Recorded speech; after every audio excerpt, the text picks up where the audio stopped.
What is up, YouTube? It is I, Clutch Marles, and I'm back. Y'all know me. Yesterday I went, let's see if it'll focus. I went and picked up a 4x8 sheet of 1/4 inch so we could start the hump plates and patch plates, bumper straps, all that good stuff on the Blizzard Bash car. And then yesterday I printed out 9 pages of rules. I flipped through them like 3 times. And then I remembered we don't get hump plates at Blizzard Bash. You know, it's party in the front, stock in the back. So this whole time I've been waiting on my sheet of steel to start working on this. I didn't want to start mounting the rear end because I wanted to be able to weld everything without the tires and all that in the way. I've been waiting for no good reason at all. So I'm kind of disappointed. So yesterday I went and cut the factory brackets off. I wasn't going to. I read the rules. It said if you use the Watts brackets, the factory brackets must come off. I was going to try to roll through there with 6 trailing arms. I got the passenger side suspension. I got to finish it. And then I'm ready to bring the whole frame down and, you know, get the rear end mounted. And then from there on, you know, it's go time. A year ago, we had the body on. We had the cage going in it. I'm a little behind the ball. The GM outside, the intake needs pulled, and we need to re-gasket it. I did have a slight oil leak. Yeah, we got 2 cars going at once. Metal Mayhems today. I'm about to turn that on the TV and see how my buddies do. So here's the aftermath of the day. It took majority of the day, but the rear end is sitting under the car. Now tomorrow I'm going to tighten up all my bolts and weld the lower Watts brackets on. It fought me most of the day. You know, I do make these out of square tubing, and then you got to get your holes lined up. But if you look, it also goes in at an angle so that you can sit flush. So it takes some time getting it all angled up, and then I put my all-thread shocks in first, and then kind of used a ratchet strap to pull and line up everything. Is this the right way? I don't know.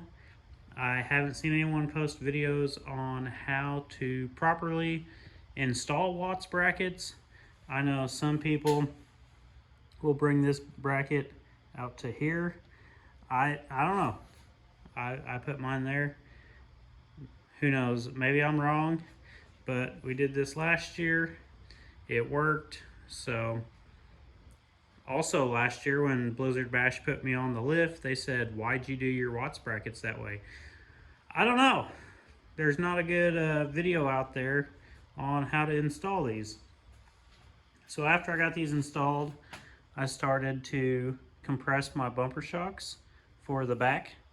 And this is a way that TikTok showed me how to do it. It is highly dangerous because, you know, we're using 10 tons of pressure. But, you know, just say a little prayer, be careful. You know, you could sit there and like put it on the concrete and hit that with a hammer the whole time. But that took forever. So I decided to use a little bottle jack and compressed it quite a bit. So for reference, there is the difference between the compressed and not compressed. You gain about 2 inches. It makes it a little bit stiffer. Tomorrow I'll put a bead of weld all the way around that, put them back on the car, and you know, wherever it touches here, probably weld it there. So that's the end of our day. I started to put my lower A-arm on this side, and as I was doing that, the A-arm fell one time and the lower ball joint just kind of popped out. Now they are compressed in there. That is how I don't do the weld in, I do the compressed. But I feel like it should have had a little bit more compression, and a 2-foot drop shouldn't have been enough to knock it out. So I'm gonna go order me some ball joints. We get that side done. You know, she'll be sitting on all 4 wheels. In the morning, my goal is to weld that, tighten everything. Then we'll get the gearbox installed. We'll get these old mounts out of the way. Probably cut that piece out.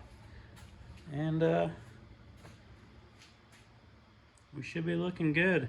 I have to get new tires. I'm running 23s. These are 25s. Once I get my new tires, I will be able to tilt the car. You want to make sure that when you're tilting it, you got your suspension and bumper height in the back all figured out. That way, on the front, when you go to tilt it, you know exactly where everything's going to be, because I believe someone told me 25s are like an inch or 2 taller than the 23s, and you know that's going to change how your bumper height is and everything else. So we'll finish off in the morning. Day 2 of installing the rear end. I think I'm only allowed like 1 bead per side, so I'm just kind of layering it on, putting like a fat bead.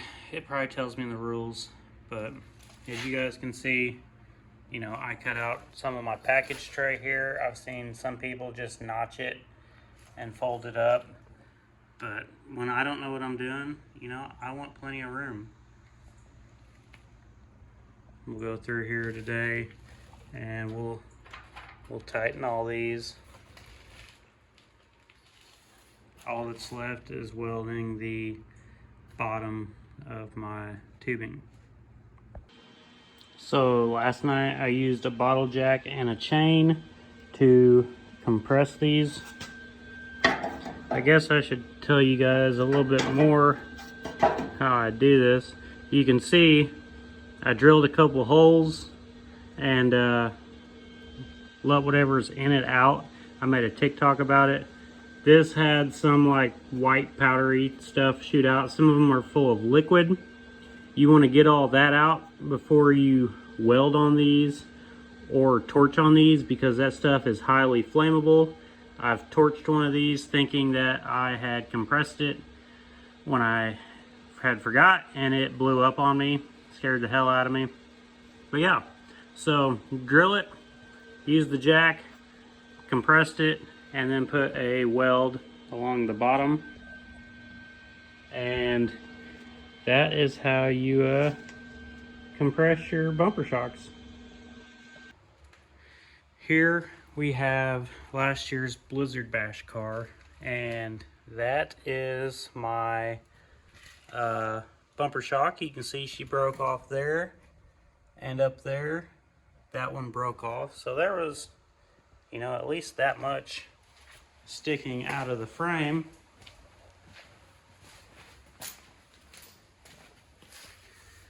We ain't got none sticking out this year, cuz. And when we put a line of weld, you know, around there, she's gonna be chef kiss fucking mint. So today I managed to get my bumper shocks in. We got the Watts kits welded, everything's tightened. You know, I put a little marker on there just so I know that I tighten each one as I go. Up here in the front, I got the gearbox, we got the drag link, all that on. Went ahead, cut some templates for my Bumper plates, they will not go all the way to there. I think I gotta go 14 inches. I'll double check. Cut my steel so I can start cutting my plates. Ordered me a new ball joint for down there. It will be here Tuesday, so hopefully Wednesday I have this suspension in. We can weld the A-arms and then I can start tilting. I did go ahead and cut those welds. So once I get the suspension in, I can tilt it, and then we get the back bumper on. We are ready to put the body on. Hopefully when we get the body on, it goes a lot quicker because we have everything right here. We just need to put it right here. Gonna try to cut most of this cage out in big chunks, and hopefully it goes all smooth. Right now on my website, anyone who orders a hoodie or a t-shirt gets their name on the roof of the Blizzard Bash car. We are going to be running multiple times in Topeka, Kansas now that I am on a team. So go check it out. If you don't want a hoodie or a t-shirt, there's a option to just donate $10, get your name on the roof. And, you know, whichever state orders the most from my website, clutchmarlesmotorsports.com, I'm going to go to that state next year. We're going to derby. Currently, Utah is winning. I'm shutting it down tonight. We're going to go model some new hoodies and t-shirts, throw them up, go for a walk with the dogs. I'll see you guys next time. Here we go.